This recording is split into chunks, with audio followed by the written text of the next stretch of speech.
La nouvelle lune du 14 décembre 2020. Bonjour à toutes, bonjour à tous, je suis Perle, votre médium énergéticienne. Capsule dédiée à la nouvelle lune. Je le rappelle pour tout un chacun, la nouvelle lune est la conjonction du soleil à la lune.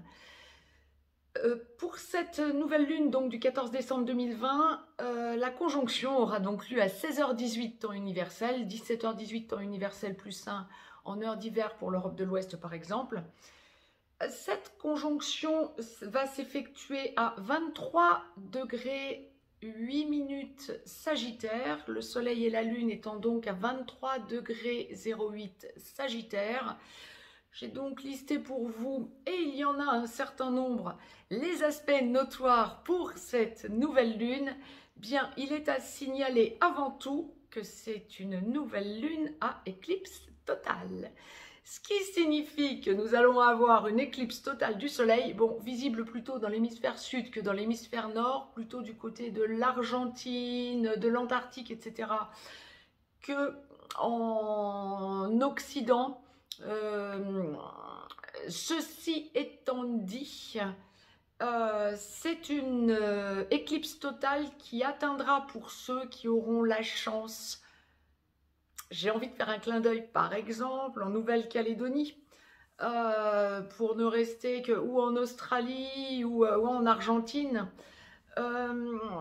Vous aurez cette possibilité, effectivement, de voir cette éclipse totale atteindre son paroxysme à 16h15 temps universel. Alors, vous retirez, vous ajoutez des heures. C'est le temps universel, heure de Greenwich. Donc, à vous de voir où vous êtes exactement et de réajuster tout ça. 16h15 temps universel. Bien, parenthèse faite, je vous décline donc les aspects notoires astrologiquement parlant en astrologie occidentale pour cette nouvelle lune du 14 décembre 2020. Nous avons donc une conjonction soleil-lune, donc la nouvelle lune à Mercure. Mercure se rapprochera de la conjonction Soleil-Lune, mais je vous l'ai listé parce que c'est une conjonction, hein, un aspect puissant et positif, sera à 3 degrés. Mercure étant sur le 20e degré du Sagittaire, donc au moment de la nouvelle lune, et aspect non négligeable. En parallèle de ça, Mars sera sur le 20e degré du Bélier, donc Mars en domicile, donc en trigone à Mercure. Mercure 20 degrés Sagittaire, Mars 20 degrés Bélier. Donc Mercure conjoint Soleil-Lune, Mars trigone Soleil-Lune. Bien, donc Mercure, Mars, Soleil-Lune, un aspect tout de même fondamental pour cette nouvelle lune et éclipse. De plus, à noter, Vénus sur le 28e degré du Scorpion va être sextile, un sextile serré, hein, un sextile à moins d'1 degré, à Jupiter sur le 28e degré du Capricorne. Encore une fois, et non négligeable, Jupiter étant toujours conjoint à Saturne et de plus en plus, puisque le 21 décembre, Jupiter et Saturne seront conjoints à l'entrée du Verseau. Vénus est donc sextile à 1 degré près à Saturne lors de cette nouvelle lune. Bien, Saturne étant encore en domicile, presque en train de sortir, en train de sortir du Capricorne. Hein, donc voilà. Sur le 29e degré du Capricorne, donc Vénus sur le 28e degré du Scorpion et donc bien sextile à 1 degré de Saturne également. Donc sextile Jupiter, sextile Saturne pour Vénus. Autre aspect moins sympa, parce que c'est un carré, le carré c'est un aspect très dur. Mercure est carré à Neptune, Neptune étant toujours bien sûr en domicile, c'est une des planètes les plus lentes, hein, astrologiquement parlant. Neptune est donc toujours en Poisson sur le 18e degré des Poissons, Mercure étant la planète la plus rapide avec la Lune, après la Lune. Mercure est donc carré à Neptune sur le 20e degré du Sagittaire, toujours. Bien, donc le carré Soleil-Lune sera donc passé par rapport à Neptune lors de cette nouvelle Lune. Bien. Il y a également une conjonction Soleil-Lune qui sera, bon, aspect mineur, en semi-sextile à Pluton, Pluton étant sur le 23e degré du Capricorne, étant en train de s'écarter de la conjonction à Jupiter de plus en plus à 4 degrés, hein, 5 degrés presque quasiment d'ailleurs. Bien. Autre aspect, dernier aspect que j'ai noté pour vous, il y a, et non des moindres d'ailleurs, mais c'est un aspect particulier, non pas planétaire, mais planétaire avec les nœuds nord, nœuds sud. Le nœud nord étant sur le 20e degré des Gémeaux, le nœud sud est à son opposé sur le 20e degré du Sagittaire, donc le nœud sud est conjoint à Mercure, Mercure étant en exil en Sagittaire, mais étant en domicile en Gémeaux, donc opposé au nœud nord, puisque conjoint au nœud sud, opposé au nœud nord dont il est maître. Donc voilà, pour être complet sur les aspects notoires quant à cette nouvelle lune, donc de nombreux aspects à vous signaler pour cette nouvelle lune. Je vais donc laisser libre cours à mes ressentis, voir un petit peu ce à quoi nous pouvons nous attendre pour cette nouvelle lune. Nous sommes en guidance générale, aussi bien pour les hommes que pour les femmes, tout domaine confondu. Là, je ne vais pas être en astrologie, je vais être bien sûr en médiumnité. Je vais laisser aller les choses, hein, voir un petit peu ce à quoi nous pouvons nous attendre. Vous avez un lien si vous souhaitez me contacter pour une consultation privée. Mettez-moi un pouce, ça fait toujours plaisir, vers le haut. Si vous souhaitez partager la vidéo, n'hésitez pas. Si vous souhaitez vous abonner, abonnez-vous juste en dessous. Cliquez sur la petite cloche et vous recevrez les notifications en temps et en heure dans votre boîte mail. Vous avez également un lien pour aller visiter le site perlevoyance.com. Je laisse aller libre cours à mes ressentis pour cette nouvelle lune. Alors, la prochaine pleine lune aura lieu le 30 décembre 2020. Donc, entre le 14 décembre et le 30 décembre, nous serons donc entrés de plein pied dans l'hiver.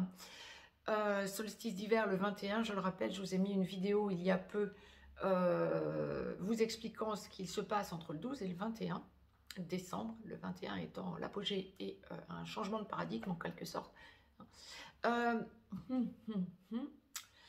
Nous sommes donc là,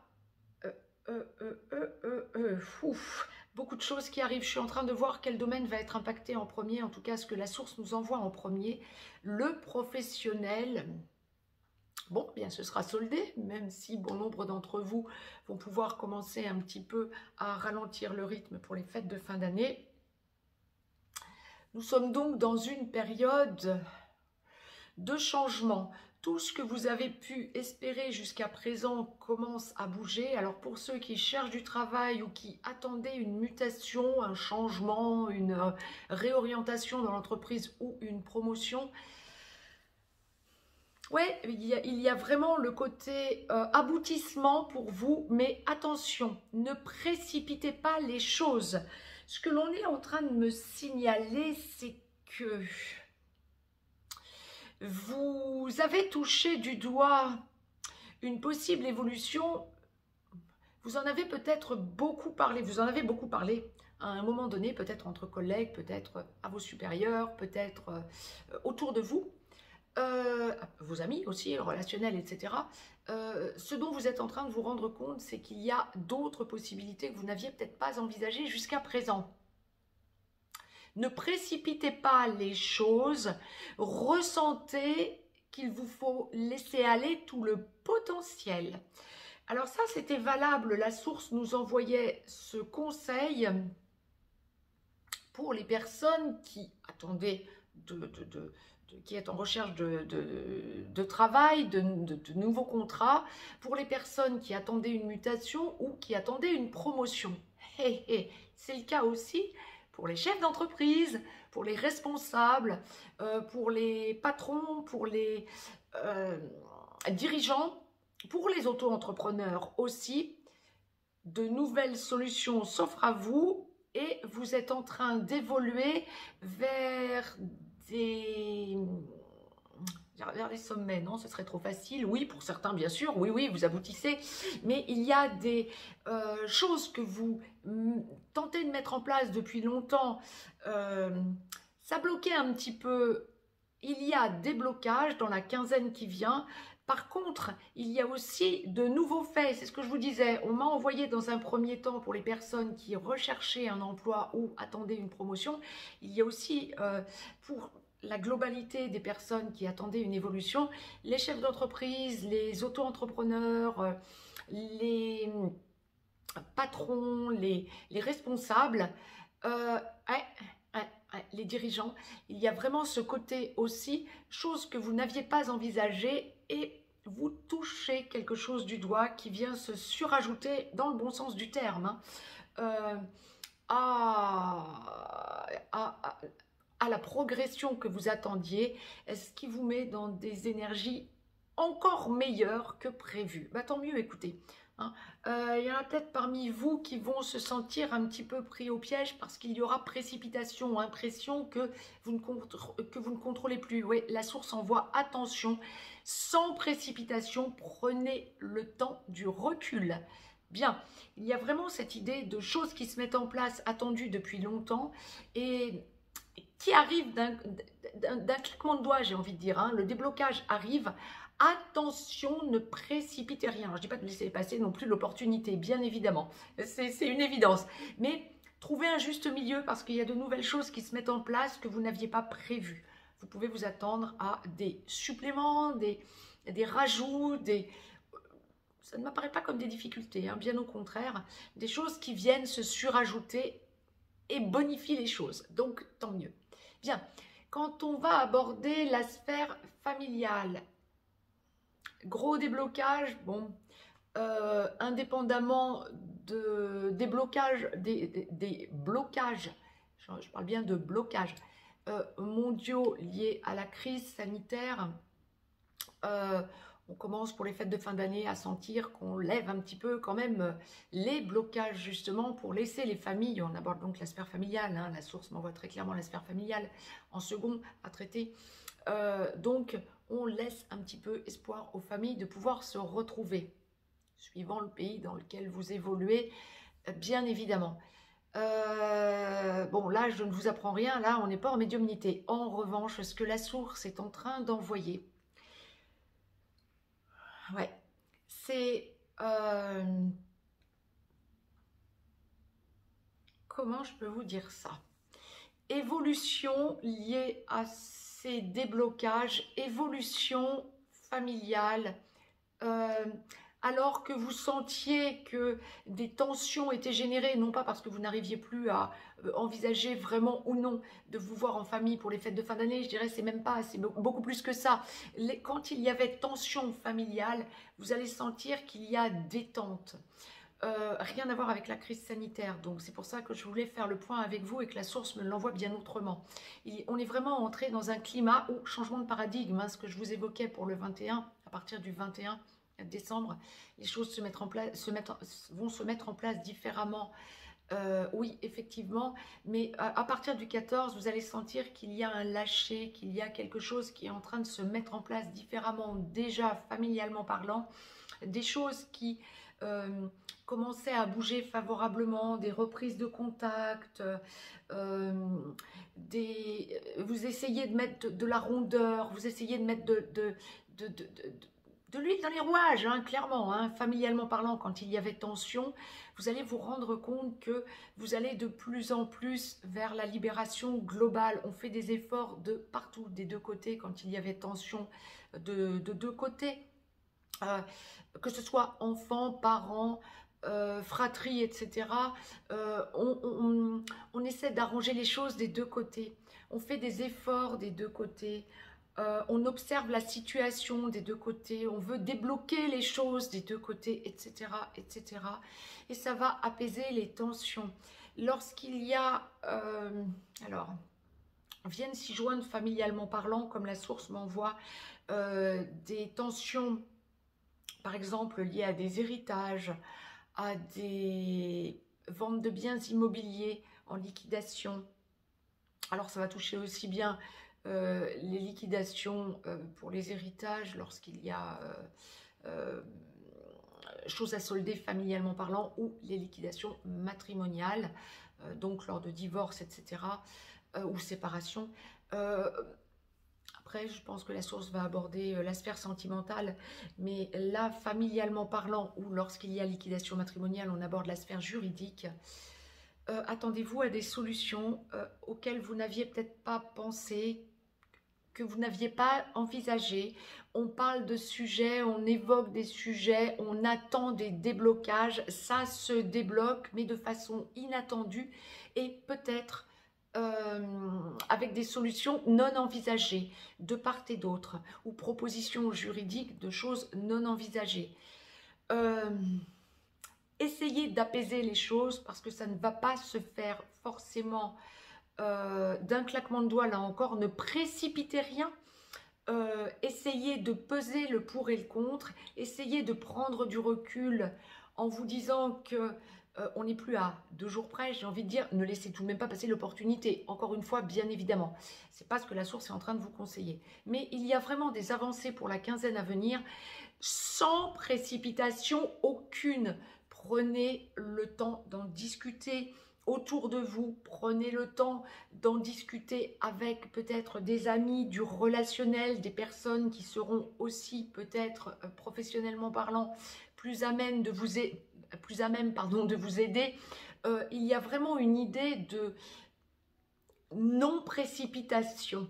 Autant ça peut vous paraître soulageant parce qu'enfin, solution que vous attendiez depuis longtemps, autant ne précipitez pas les choses quand vous sentez qu'il y a du nouveau, mais avec des choses que vous n'aviez pas prévues. Hein, voilà. Bien. Maintenant, quand on aborde la sphère... Ah non, on parle de la sphère amicale avant la sphère sentimentale. Oui, il y a une idée, amicalement parlant, là, de recul. Ah oui, bon, familialement parlant, on m'envoie et amicalement parlant, alors on me lit les deux là. Amicalement parlant et familialement parlant, il y a une idée de besoin de vous retrouver, peut-être pour les fêtes de fin d'année, oui, évidemment, mais pas que. Ce que l'on me dit clairement, c'est que quand il y avait des tensions amicales ou familiales, on en revient aux tensions familiales, mais amicalement parlant, on va mettre de l'huile dans les rouages en se voyant. Et là, on me rajoute la sphère amicale. Bien. Des amis avec qui vous étiez en tension, vous allez voir les choses différemment en ayant pris du recul. Vous sentez que vous tombez d'accord. En démêlant pour vous, il y a quelque chose de très particulier. Quand il y avait tension amicale, familiale aussi, mais c'est surtout amicale. Là, on me le note sur l'amicale. C'est valable pour les deux sphères, hein, cette particularité. Quand il y avait des tensions amicales, du temps est passé, vous avez laissé de l'eau couler sous les ponts et vous sentez que de nouvelles choses se sont mises en place et il y a accord, réaccordage, j'ai presque envie de dire, on réaccorde les violons en quelque sorte, c'est ça. C'est ça, on se rend compte qu'on peut retomber avec grande surprise sur des modes de fonctionnement que l'on avait perdus et en accord alors qu'il y avait des accords. Tant mieux, une positivité est en train de remonter pour aller vers la lumière. Bien, pour s'exprimer, pour s'expliquer. Bien. Dit autrement, il y a aussi des soldes karmiques. Attendez-vous à ce qu'il y ait des soldes karmiques dans le bon sens du terme, en laissant aller les explications. Bon train aux explications, d'ailleurs, me précise-t-on. Bien, sphère sentimentale, alors, bon ben, ce qui se mettait en place depuis un bon mois est en train d'aboutir. Hein. Je dirais même de ce qui se mettait en place depuis l'équinoxe d'automne. Hein. Se met en place, aboutit en gros au solstice d'hiver, maintient donc 3 mois, hein. Merci la source. Il y a cette double aspection. Pour les couples qui ne s'entendaient pas, on va aller au plus direct. Pour les couples qui ne s'entendaient pas, il y a cassure. On n'a plus envie de repartir sur les mêmes bases pour 2021. Il y a séparation, cassure, c'est fini. On trouve des solutions, mais c'est trop lourd à porter à l'heure qu'il est. On est vraiment sur du... l'idée, c'est plus envie de revivre des situations qui n'aboutissent pas ou qui ne mènent à rien. Donc, stop. J'ai déjà connu ça par le passé, c'est stop à l'heure qu'il est. Voilà, c'est l'idée, c'est ce que l'on m'envoie. Bien. Pour les couples en train de se former, alors on parle aussi bien relations traditionnelles que relations sacrées. Hein. Pour les couples qui sont en train de se former ou qui sont en déblocage, ben, il y a des blocages. On est vraiment dans une période de compréhension, dans une période de besoin d'engagement, de sentir qu'il y a engagement. Pour les couples qui parlez vie commune, ben, ne soyez pas étonnés, traditionnel comme sacré, hein, ne soyez pas étonnés de parler mariage, pacsage, vie commune, foyer commun, changement de foyer, déménagement, rapprochement de famille. Et là encore, on revient vers la famille. Hein. Rapprochement de famille, peut-être pour les fêtes de fin d'année, mais pas que. Hein. On parle vraiment engagement, rapprochement de famille. Pour les couples qui sont en déblocage, mais pas encore en train de se former, ben, il y a grosse avancée. Besoin de parler, besoin de libérer. Une nouvelle force est en train de monter dans le dialogue. Besoin de dialoguer. Nous sommes dans une période de dialogue. Ouais, clairement. Dialogue pour équilibrer les choses, pour comprendre les choses, pour apaiser les choses et pour régulariser les situations. Alors, régulariser les situations, quel que soit le domaine, la source me demande de revenir sur la globalité, on régularise des situations. Si on devait regarder cette nouvelle lune, donc jusqu'au 30 décembre, jusqu'au sortir de 2020, qui aura été une année pas mal complexe tout de même, hein, vous le reconnaîtrez tous autant que vous êtes, bien évidemment. Nous sommes donc sur une nouvelle lune qui met des choses en place dans des prises de conscience d'un passé qui est dépassé. On n'a pas envie de repartir sur les mêmes bases. On fait un bilan énergétique. Et ben on y revient. D'accord. Bilan énergétique. Comme par hasard, la nouvelle lune du 14 décembre sera en plein dans le bilan énergétique du 12 au 21. Bien. Donc ne soyons pas étonnés que la source nous envoie bilan énergétique pour conclure cette guidance générale de nouvelle lune. Ressentez que vous êtes en rééquilibrage, ressentez que vous ne devez rien précipiter mais que vous allez vers le rayonnement, vers la joie, vers la libération. Quand vous sentez une perte de repère, dites-vous que vous devez faire le point et prendre du recul sans panique. Lorsque vous sentez que des choses nouvelles et positives arrivent dans votre vie, ne précipitez pas les décisions non plus, mais par contre, ressentez que tout monte. Je vous souhaite une très très belle lunaison avec toutes ces informations. Je vous embrasse, je reviens vers vous bien sûr pour les guidances générales du masculin et du féminin sacré. Très très belle nouvelle lune donc du 14 décembre 2020 à toutes et à tous. Je vous embrasse. Plein de belles choses à vous et à très vite. Finissez bien l'année tous autant que vous êtes. Je vous embrasse.